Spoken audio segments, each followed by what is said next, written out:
A special thank you to each of our subscribers who make this channel possible.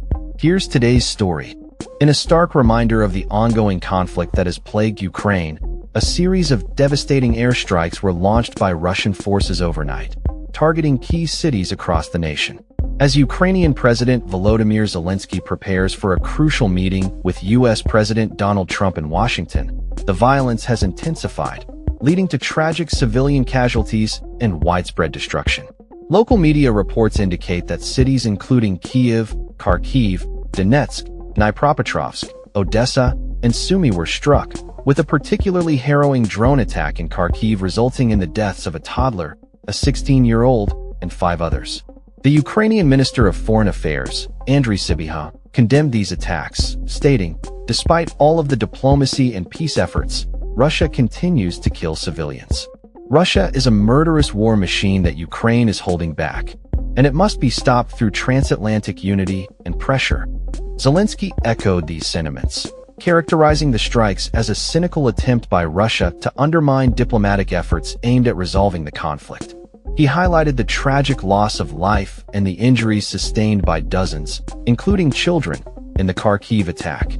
The situation escalated further with missile strikes in Zaporizhia, claiming 3 lives and injuring at least 30, damaging critical infrastructure such as schools, apartments, and commercial centers. Zelenskyy pointed out that the strikes on an energy facility in Odessa, owned by an Azerbaijani company, not only targeted Ukraine but also threatened international relations and energy security. The Russian war machine continues to destroy lives despite everything. Putin will commit demonstrative killings to maintain pressure on Ukraine and Europe, as well as to humiliate diplomatic efforts, he stated, emphasizing the urgent need for international assistance to halt the violence.